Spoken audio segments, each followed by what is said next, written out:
पुरुलिया के बलरामपुर में बंगाल चुनाव में प्रचार आरंभ करते हुए यूपी के सीएम योगी आदित्यनाथ ने मुख्यमंत्री ममता बनर्जी पर दिलचस्प अंदाज में किया हमला। ममता दीदी जय श्री राम के नारे से बहुत चिढ़ती है। लाला के करीबी उद्योगपति अमित अग्रवाल उर्फ सोनू अग्रवाल के बढ़ाकर दुर्गापुर, कांगसा और कोलकाता के ठिकानों पर सीबीआई का छापा।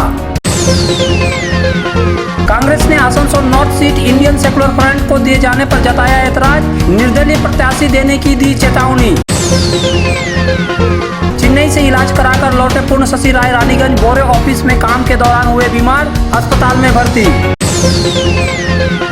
बीजेपी ने बंगाल चुनाव में अपनी पूरी ताकत झोंक दी है। प्रधानमंत्री नरेंद्र मोदी की बड़ी ब्रिगेड रैली हो चुकी है। एक दिन पहले ही गृह मंत्री अमित शाह ने खड़गपुर में रोड शो किया था। इन दोनों के बाद बीजेपी में जो तीसरे नंबर से बड़े स्टार प्रचारक माने जाते हैं, यानी उत्तर प्रदेश के फायर ब्रांड मुख्यमंत्री योगी आदित्यनाथ भी बंगाल चुनाव में पार्टी के लिए प्रचार में उतर गए हैं। लेकिन पुरुलिया के बलरामपुर में अपनी चुनावी प्रचार यात्रा को शुरू करते हुए योगी ने तृणमूल सुप्रीमो और मुख्यमंत्री ममता बनर्जी पर जबरदस्त तरीके से हमला किया। कैसे बीजेपी की वजह से ममता के व्यवहार में परिवर्तन आया है, योगी ने इसका मजेदार तरीके से उदाहरण दिया।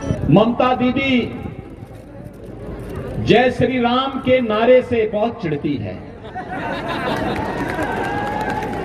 और जब मैं यहां पे आया तो मेरा अभिवादन जय श्री राम कहकर के सभी लोगों ने किया।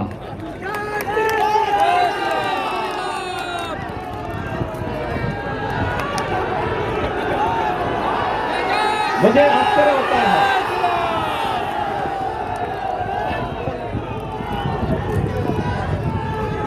वैसे एक परिवर्तन तो हुआ है। 2014 के पहले इस देश के अंदर एक ऐसी पीढ़ी, एक ऐसी नस्ल पैदा हो गई थी बड़ी संख्या में, जो मंदिरों में जाने को ये मानते थे कि उनके सेकुलरिज्म इससे खतरे में पड़ जाएगा। लेकिन आज मैं देख रहा हूं ममता दीदी भी अब मंदिर में जाकर के चंडी पाठ कर रही है। एक परिवर्तन है ना, यह है नया भारत। हर व्यक्ति को भगवान की शरण में जाना ही पड़ेगा। योगी आदित्यनाथ ने बलरामपुर में भाषण देते हुए 2019 के लोकसभा चुनाव को याद किया। उन्होंने बताया कि क्यों इस बार बलरामपुर से ही अपने चुनाव प्रचार का आगाज करने का फैसला किया। अराजकता बहुत दिनों तक नहीं चलेगी और इसीलिए आज आप सबका आह्वान करने के लिए मैं आया हूं। याद करिए 2019 में भी मैं यहां आया था और पुरुलिया में तब मेरे कार्यक्रम को यहां की मुख्यमंत्री ने उस पर पाबंदी लगा दी थी। मेरा हेलीकॉप्टर नहीं उतरने दिया था और तब मैंने झारखंड में हेलीकॉप्टर उतार करके 35 किलोमीटर सड़क मार्ग से मैं यहां आया था और तब भी मैंने आपके उत्साह को देखा था और उस उत्साह के लिए आपका अभिनंदन करने के लिए आज मैं यहां पर आया हूं। जब बंगाल में चुनाव प्रचार का शुभारंभ करना था तो मैंने कहा पुरुलिया से ही करूंगा।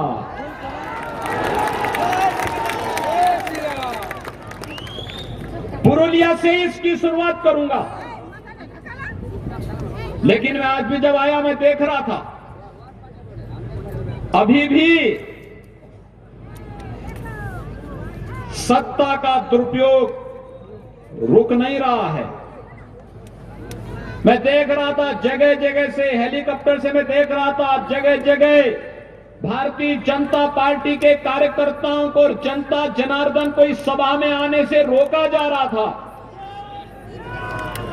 लेकिन जब मुझे कार्यकर्ताओं ने कहा कि यहां तो अभी सभा में भीड़ ही नहीं हो पाएगी, मैंने कहा चिंता मत करिए, मेरे पहुंचते ही भारतीय जनता पार्टी का बहादुर कार्यकर्ता सारे बंधनों को तोड़ करके सभा स्थल पर पहुंचेगा और आज एक बार फिर से आपने साबित कर किया है हर प्रकार के अन्याय और अत्याचार के खिलाफ आप लोग लड़ते हुए अपनी मंजिल को प्राप्त करेंगे, इसमें कोई संदेह नहीं होना चाहिए। और आज इस सभा उस रूप में यहाँ पर प्रारंभ हो रही है। पुरुलिया वो इलाका है जहां बीजेपी के कई कार्यकर्ताओं की राजनीतिक हिंसा ने जान ले ली है। योगी ने तृणमूल कांग्रेस को आगाह करते हुए कहा कि अब उसका रोड शो का टाइम खत्म हो गया है और इसमें मात्र 45 दिनों का समय बचा है। मैं आपके उत्साह का अभिनंदन करता हूं और मैं आपकी पीड़ा को भी जानता हूं, लेकिन ये पीड़ा ज्यादा दिन तक अब नहीं रहने वाली है।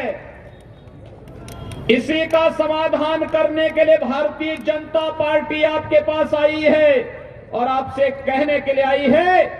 मैं जब मंच पर आया तो मुझे 3 शहीद परिवार, भारतीय जनता पार्टी के जो कार्यकर्ता जिन्हें टीएमसी के परिवारों ने जिनकी हत्या कर दी थी, निर्मम हत्या कर दी थी, वे 3 परिवार इस मंच पर मेरे साथ यहां पर आए थे। उन्होंने मुझसे अपना परिचय दिया।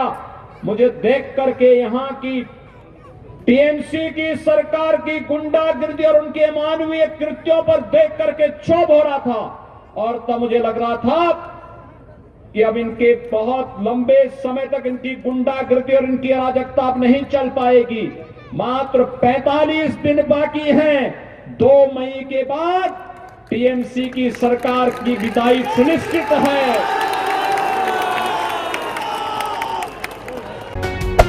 Hey there. Subscribe to my channel. And also press this bell icon.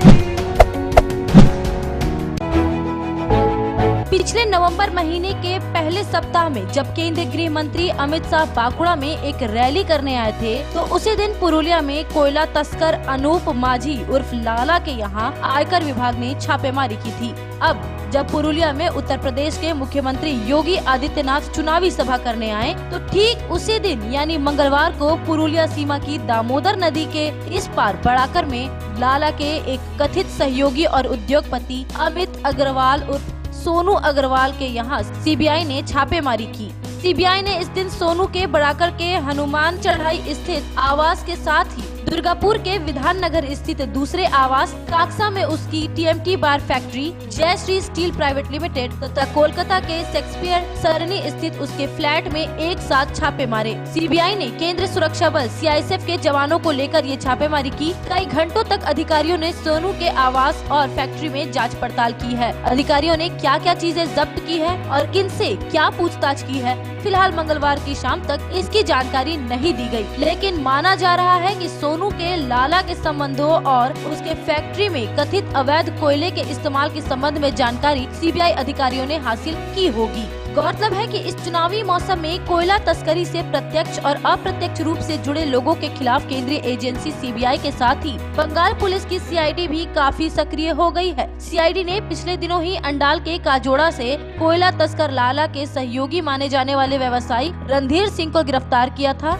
उसके बाद अवैध कोयला कारोबार में लिप्त रहे लेकिन अब बीजेपी ज्वाइन करने वाले राजू झा को भी कोर्ट में जमानत नहीं मिलने के कारण गिरफ्तार कर लिया गया है। वहीं मंगलवार को ही खबर आई है कि लाला से संपर्कों की वजह से चर्चा में आए तृणमूल कांग्रेस के युवा संगठन के महासचिव विनय मिश्रा जो अब फरार है के भाई विकास मिश्रा को एक केंद्रीय एजेंसी ने दिल्ली से गिरफ्तार कर लिया है। अब जब तक चुनाव नहीं बीत जाता तब तक कोयले के काले धंधे में कौन कौन फंसेगा ये देखने वाली बात होगी। इस बार के बंगाल चुनाव में जहां बीजेपी और तृणमूल कांग्रेस अकेले चुनाव लड़ रहे हैं, लेकिन कांग्रेस, वामफ्रंट और इंडियन सेकुलर फ्रंट यानी आईएसएफ मिलकर चुनाव लड़ रहे हैं। कांग्रेस, वामफ्रंट और आईएसएफ के गठबंधन के तहत आसनसोल नॉर्थ सीट को आईएसएफ को दे दिया गया है। आईएसएफ ने यहां अपने उम्मीदवार मोहम्मद मुस्तकीम को चुनाव मैदान में उतार दिया है, लेकिन इस गठबंधन में अब दरार दिखने लगी है। दरअसल कांग्रेस ने आसनसोल नॉर्थ सीट आईएसएफ को दिए जाने पर विरोध जताया है। Asansol south block Congress office में पूर्व अध्यक्ष विसेंट व्हीलर ने एक प्रेस कॉन्फ्रेंस कर मीडिया के समक्ष अपनी बात रखी और कहा कि आईएसएफ अभी नया आया है और उसके लिए आसनसोल नॉर्थ सीट छोड़ दिया गया है, जिसका हम विरोध करते हैं। उन्होंने यह भी कहा कि अगर कांग्रेस की सीट नहीं दी गई तो हम लोग निर्दलीय प्रत्याशी खड़ा कर सकते हैं। আমাদের এই কংগ্রেসের মানে কোনো সিম্বল নাই। আমাদের নর্থ ব্লক থেকে আমাদের দাবি ছিল কি আমাদের নর্থ ব্লক থেকে কংগ্রেসের সিম্বল দেওয়া হোক, কোনো ক্যান্ডিডেট দেওয়া হোক। কি আমরা যা প্রতিবাদ করেছি, আমাদের যা আছে, আমরা যা সংঘর্ষ করেছি, এইটা আমরা সবসময় কংগ্রেসের পতাকা নিয়ে আমরা সবসময় এগিয়েছিলাম। আজকে মানুষ, আমাদের আসানসোলের মানুষ কংগ্রেসকে ভালোবাসে। একটা হাতার একটা আইএসএফ বলে একটা কোনো পার্টি আছে, ও এসে গেছে আর উনি এসে ওনাকে যেরকম জানা গেছে কি ওনাকে সিম্বলটা দেওয়া হচ্ছে। আমরা জিজ্ঞেস করতে চাইছি এটা কেন আইএসএফ এর প্রার্থী করা হচ্ছে? হ্যাঁ, আইএসএফ প্রার্থী করা হচ্ছে, এটা কেন? দীর্ঘদিন আমাদের 140 20 বছর 30 বছরে আমাদের কংগ্রেস, হ্যাঁ, ওর পতাকা মানে দন করে আইএসএফ কালকে 4 বছরে যে কাউকে চিনতো না, ও ওনার ক্যান্ডিডেট দেওয়া হচ্ছে। আর আসানসোলে আমাদের কংগ্রেস এত মজবুত, বিরোধী দল যা আছে টিএমসি বিজেপিকে আমরা টক্কর দিতে পারি। আমাদের কাছে ওই রকম কর্মী আছে, ওই রকম সংগঠন আছে। তো কেন এটা কি আছে কি আমাদেরকে দেওয়া হচ্ছে না? আমাদের কংগ্রেসের ক্যান্ডিডেট দেওয়া হচ্ছে না, সেটাই আমাদের ডিমান্ড। আমাদের নর্থ ব্লক থেকে কমসে কম আমাদের নর্থ ব্লক থেকে আমাদের কংগ্রেস ক্যান্ডিডেট দেওয়া হোক। किसी भी घर की शान होती है उस घर में रखे फर्नीचर्स, और आपके सपनों के महल को आकर्षक फर्नीचर्स के साथ सजाना हो तो आप सीधे चले आए मॉडर्न फर्नीचर गोधली।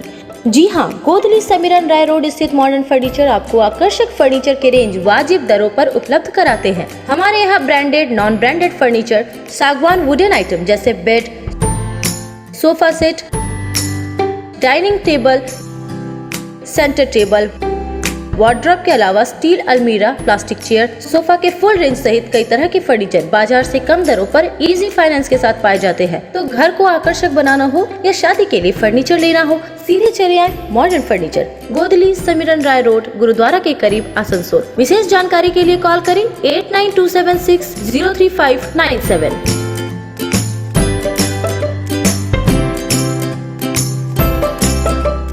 आसनसोल नगर निगम के तत्वाधान में मिशन निर्मल बांग्ला को सफल बनाएं। हमारी प्रतिज्ञा, हमारा गर्व। एक बात सभी याद रखें, कचरा जहाँ तहाँ ना फेंके। कौन सा कचरा कहाँ डालना है अच्छी तरह से समझना है। स्वयं जागरूक हो, औरों को भी जागरूक करें। रिड्यूस, रीयूज और रिसाइकिल प्रक्रिया को अपनाएंगे, सुंदर स्वस्थ आसनसोल बनाएंगे। आसनसोल नगर निगम के ग्रीन और ब्लू बीन का सही इस्तेमाल करें, प्लास्टिक का व्यवहार ना करें। आसनसोल नगर निगम सदैव आपकी सेवा में उपस्थित है। Clean Asansol, green Asansol. जय श्री टेलीकॉम, एक मल्टी ब्रांड मोबाइल शोरूम। अगर आपको लेटेस्ट ब्रांड का मोबाइल चाहिए तो तुरंत आइए बरनपुर के स्टेशन रोड स्थित जय श्री टेलीकॉम। यहाँ ऑनलाइन प्राइस पर हर ब्रांड का मोबाइल उपलब्ध है। सभी कंपनियों से इजी फाइनेंस की सुविधा। तो देर न कीजिए, तुरंत आइए बरनपुर के स्टेशन रोड स्थित जय Shri telecom, a house for multi brand mobile phone, station road Burnpur.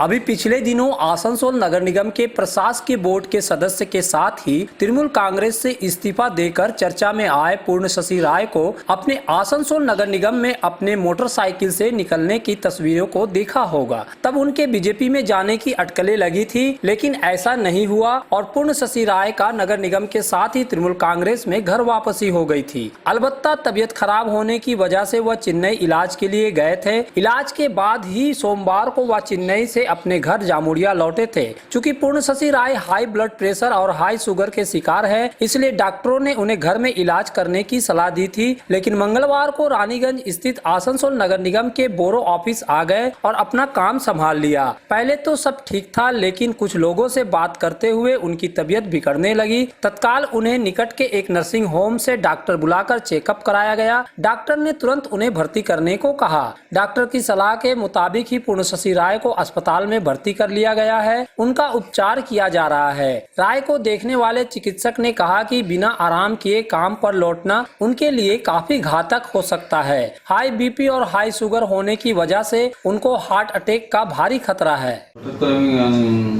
ইউপিএসসিতে কাজ করছিলাম, ভ্যাকসিনারি ছিল, তখন সাগরের কাছ থেকে খবর এলো যে পূর্ণশশীদা প্রচণ্ড অসুস্থ হয়ে পড়েছে, একটু তাড়াতাড়ি যেতে হবে। আমি তখন কাজ ফেলে দিয়ে পুরো এলাম, এসে যখন দেখলাম যে পূর্ণশশীদা প্রায় কোলাপস অবস্থা, তখন খবর নিয়ে শুনলাম যে উনি চেন্নাই থেকে এসেছেন এবং পুরো হিস্ট্রি নিলাম যে ওনাকে রেস্ট দেওয়ার কথা ছিল চেন্নাই, যেখানে ডাক্তারবাবুরা ওনাকে রেস্ট দিতে বলেছেন। তাছাড়া উনি দীর্ঘদিন থেকে আমি নিজেও জানি যে উনি সুগারের পেশেন্ট, হাই সুগারের পেশেন্ট, হাই প্রেশারের পেশেন্ট। তার সাথে সাথে ওনার একটা আছে, যদিও আমি বহুবার বলেছি এবং কিছুটা কন্ট্রোলও করেছেন, সেটা হচ্ছে স্মোক করেন প্রচণ্ড। এবং তার সঙ্গে সঙ্গে উনি যে হাই প্রোফাইল মানুষ, মানে এই সময় যে রাজনীতি নিয়ে সমাজসেবা নিয়ে সারাক্ষণ যে ব্যস্ত থাকেন, সেই চিন্তা ওনার মাথায় বোধহয় ছিল, সেগুলোই বেশি ক্ষতি করছে। এই সময় যে রাজনৈতিক চিন্তা ভাবনা মাথার মধ্যে থাকা উচিত না। ওনার হার্টটা খুবই উইক আছে, দেখলাম যে হার্ট, যে সময় আমরা ইসিজি করি, ইসিজিতে দেখা যায় যে যদি এই সময় উনি রেস্ট না নেন, যে কোনো সময় হার্ট অ্যাটাক হতে পারে। Hey there. Subscribe to my channel. And also press this bell icon.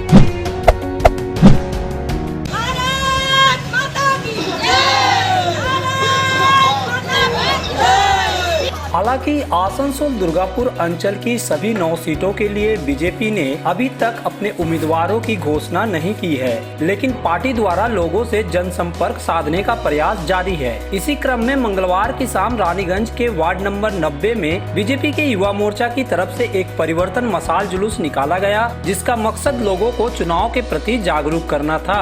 इस जुलूस में बड़ी संख्या में बीजेपी के युवा मोर्चा के कार्यकर्ता और समर्थक शामिल हुए। দলের ভুল, এখন তোমার লেগেছে চোট, তা দেখিয়ে চাইছো ভোট, এই ডাব আমরা মানছি না, মানবো না। এখনই কোনো পরিবর্তন হয়েছে, সেটা মোগল যুগের পরিবর্তন হোক, ইংরেজদের পরিবর্তন হোক, কংগ্রেস জমানার পতন হোক, সিপিএম জমানার পতন হোক, প্রত্যেক পতনে সাধারণ জনগণ মশাল হাতে রাস্তায় হাঁটতে দেখা গেছে। সেই প্রতীক হিসাবে ভারতীয় জনতা যুব মোর্চার রানীগঞ্জের যুব সভাপতি সাগর রায়ের নেতৃত্বে আজকে আমরা রানীগঞ্জের পথে মশাল জুলুস করে পরিবর্তনের নতুন ডাক ভারতীয় জনতা পার্টি 2021 সরকার করছে,